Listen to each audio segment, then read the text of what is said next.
Mata uang dolar milik Amerika Serikat atau US dollar menjadi simbol kekuatan ekonomi Paman Sam sejak Perang Dunia Kedua. US dollar menjadi mata uang cadangan di seluruh dunia selama hampir 75 tahun terakhir. Bersamaan dengan itu, Amerika mengukuhkan diri sebagai negara paling kuat di dunia.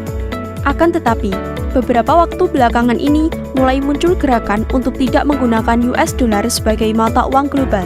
Hal ini dikarenakan untuk mengurangi ketergantungan terhadap US dollar, sekaligus untuk membangun kemandirian ekonomi yang lebih kokoh. Beberapa negara di dunia yang tergabung dalam aliansi BRICS meliputi Brasil, Rusia, India, China, dan Afrika Selatan, mulai menggencarkan rencana penggantian dolar Amerika Serikat sebagai mata uang transaksi antar negara atau disebut dedolarisasi.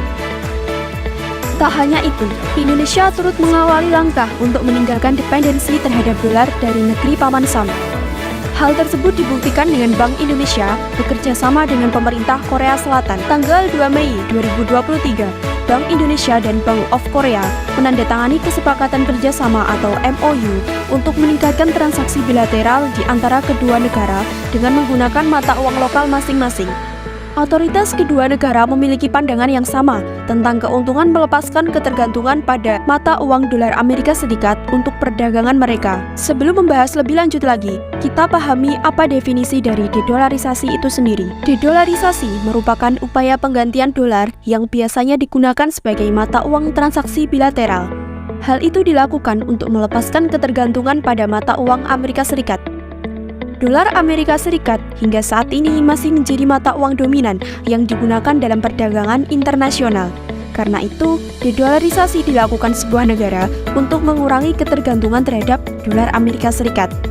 Fenomena dedolarisasi ini terjadi akibat tingginya inflasi serta ketidakpastian global. Salah satu musababnya adalah dalam beberapa tahun terakhir, Amerika mengalami defisit neraca pembayaran. Hal tersebut mengakibatkan mata uang Amerika Serikat berkode US dollar relatif bergejolak dan sensitif terhadap isu global. Beberapa negara di dunia memilih melakukan dedolarisasi dan berkomitmen mengurangi ketergantungan pada dolar Amerika Serikat. Bahkan negara aliansi BRICS digadang-gadang akan membuat alat pembayaran baru sebagai cara melepaskan dolar Amerika Serikat serta euro. Saat ini, 5 negara tersebut telah menggunakan mata uang masing-masing untuk transaksi antar negara.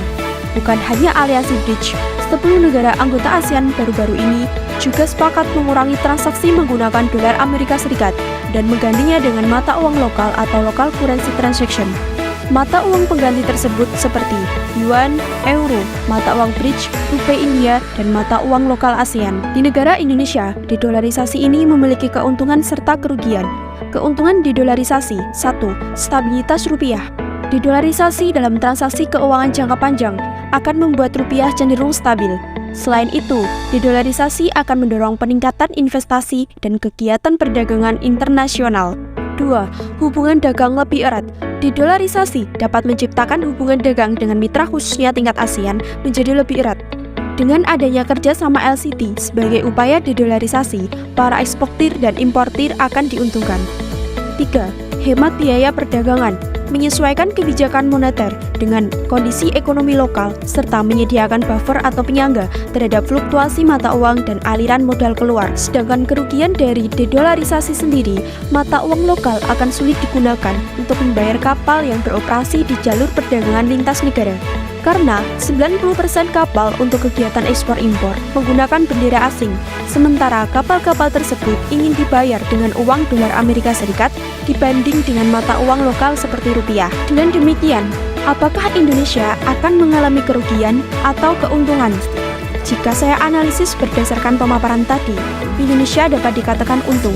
Hal tersebut dikarenakan Indonesia dapat berperan dalam mewujudkan harapan ASEAN, seperti mengurangi resiko fluktuasi mata uang, memperkuat kedaulatan ekonomi, mendorong perdagangan regional, memperkuat keuangan regional, serta mendorong integrasi ASEAN. Tentunya, peran tersebut harus didukung oleh kerjasama yang erat antar anggota ASEAN, serta perencanaan dan implementasi yang matang untuk mencapai tujuan tersebut.